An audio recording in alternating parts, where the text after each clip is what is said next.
5ই August এই বেঁচে যাওয়া পিছনে নিশ্চয়ই আল্লাহর কোনো একটা ইচ্ছা আছে। বাংলাদেশের ক্ষমতাচ্যুত প্রধানমন্ত্রী শেখ হাসিনার একটি অডিও ক্লিপ সামাজিক যোগাযোগ মাধ্যমে ভাইরাল হয়েছে। সেখানে কথা বলার এক পর্যায়ে কেঁদে দিয়েছেন তিনি।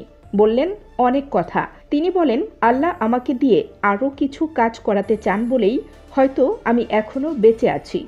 যদিও আমার কষ্ট হচ্ছে, আমি আমার দেশ ছাড়া, ঘর ছাড়া, তারা সব কিছু জ্বালিয়ে পুড়িয়ে দিয়েছে। তারা যেভাবে প্ল্যান করেছিল আমাকে হত্যা করা। গত 5 আগস্ট ছাত্র জনতার অভ্যুত্থানের মুখে শেখ হাসিনা ও তার বোনের দেশ ছাড়ার অভিজ্ঞতার কথা জানিয়েছেন।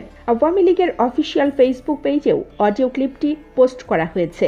তবে এনডিটিভি ভাইরাল হওয়া শেখ হাসিনার অডিও ক্লিপটির সত্যতা যাচাই করতে পারেনি। অডিও ক্লিপে কান্নাজড়িত কণ্ঠে শেখ হাসিনা বলেন, মাত্র 20 থেকে 25 মিনিটের ব্যবধানে মৃত্যুর হাত থেকে রক্ষা পেয়েছি আমরা। আমি 21 আগস্টের হামলা থেকে বেঁচেছি, কোটালীপাড়ায় বোমা হামলা থেকে বেঁচেছি, 5 আগস্টের হামলা থেকে বেঁচেছি। নিশ্চয়ই আল্লাহর ইচ্ছে রয়েছে, নয়তো আমি এবার বাঁচতাম না। 5 আগস্টের ঘটনা তুলে ধরে শেখ হাসিনা জানান, তারা যেভাবে প্ল্যান করেছিল আমাকে হত্যা করার, সেটা পরবর্তীতে আপনারা দেখেছেন। তবুও এটা আল্লাহর একটা রহমত।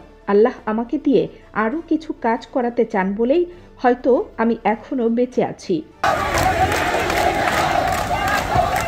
উল্লেখ্য, গত 5 আগস্ট ছাত্র জনতার অভ্যুত্থানের মুখে সাবেক প্রধানমন্ত্রী শেখ হাসিনা ও তার বোন শেখ রেহানা ভারতে আশ্রয় নেন। এরপর থেকে ভারতেই বসবাস করছেন তিনি। ক্ষমতাচ্যুত সাবেক এই প্রধানমন্ত্রী ভারতের নাগরিকত্ব গ্রহণ করেছেন কিনা সে বিষয়ে কোনো তথ্য নেই বাংলাদেশের পররাষ্ট্র মন্ত্রণালয়ের কাছে। এদিকে আওয়ামী লীগ সরকারের পতনের পর শেখ হাসিনা সহ অন্যদের বিরুদ্ধে মামলা হয়েছে। এই অবস্থায় হাসিনাকে বাংলাদেশে ফিরিয়ে বিচার সম্পন্ন করতে চাইছে বাংলাদেশের অন্তর্বর্তী সরকার। হাসিনাকে প্রত্যর্পণের জন্য নয়াদিল্লিতে কূটনৈতিক বার্তাও পাঠিয়েছে ঢাকা। কূটনৈতিক বার্তার প্রাপ্তি স্বীকার করলেও হাসিনাকে প্রত্যর্পণের বিষয়ে কোনো সিদ্ধান্ত এখনও দিল্লির তরফে জানানো হয়নি।